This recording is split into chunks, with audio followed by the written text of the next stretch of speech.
ప్రభుత్వం ఎప్పుడు కూడా ఒక పద్ధతి ప్రకారం పనిచేస్తాం. చరిత్రలో ఇక్కడుండే ఎమ్మెల్యేలు రాష్ట్ర ప్రజలకు ఒకటి అర్థం చేసుకోవాల్సిన అవసరం ఉంది. చైనా మావో ఉండేవాడు, ఆయన కమ్యూనిజం ప్రాక్టీస్ చేసేవాడు. అది చూసిన తర్వాత దిశ ఆయన కల్చరల్ రెవల్యూషన్ తీసుకొచ్చాడు. ఎప్పుడు కూడా ఆయన కల్చరల్ రెవల్యూషన్ తీసుకొచ్చి యూనివర్సిటీని క్లోజ్ చేసి అందరిని ఊర్లో పంపించాడు. ఎప్పుడైతే పబ్లిక్ పాలసీ ప్రాపర్గా లేదో అప్పుడు ఎన్ని చేసినా కూడా ఫలితాలు వచ్చేటివి కాదు. డెంగ్ షియాపింగ్ నేను ఎప్పుడు కోట్ చేస్తున్న 30 ఏళ్ల నుంచి. డెంగ్ షియాపింగ్ అనే వ్యక్తి ఆర్థికవేత్త చైనాలో. అతను ఒకటే మాట చెప్పాడు, whether a cat is black or white doesn't matter as long as it catches mouse. అంటే ఏంటి, పిల్లి నల్ల బిల్ల తెల్ల బిల్ల కాదు కావాల్సింది, అది ఎలుకలు పట్టుకుంటే సరిపోతుంది. అందుకే ఎకనామిక్ రిఫార్మ్స్ అని చెప్పి ఆ దేశ ఆర్థిక పరిస్థితిని మార్చిన వ్యక్తి. మావో అతన్ని ఊర్లో పంపించేశాడు బీజింగ్లో లేకుండా.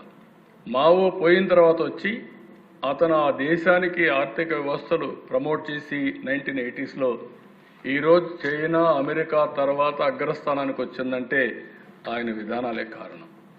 నేను అందుకే ఎప్పుడూ అంటాను, ఆర్థిక సంస్కరణలు తప్పనిసరి. ఈ దేశం బాగుపడాలంటే ఇలాంటి సంస్కరణలు కావాలని. ఇక్కడ 650 కోట్లు ఖర్చు పెట్టవు, ఉండే ఆస్తులని తగలబెట్టారు.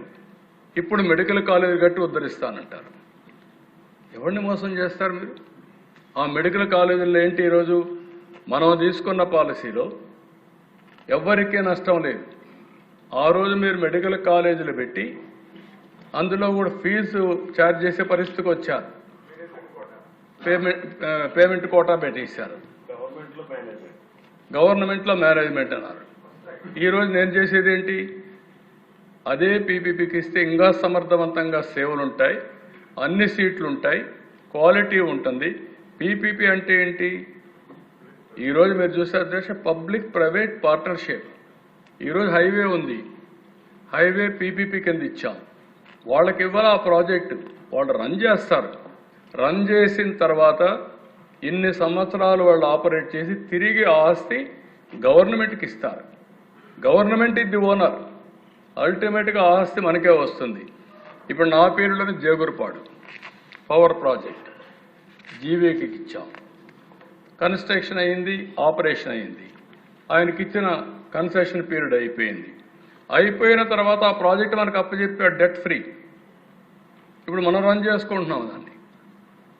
అలాంటి ఇది కూడా ఏదో నేను ఉద్ధరించేస్తానని మాట్లాడే పరిస్థితికి వచ్చారు అధ్యక్ష.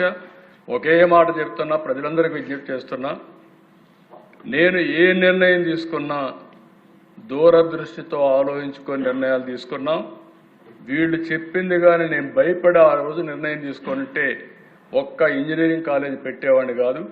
ఆ రోజు ఇంజనీరింగ్ కాలేజీలు పెట్టకపోతే తెలుగు జాతి ప్రపంచం మొత్తం పోయేది కాదు.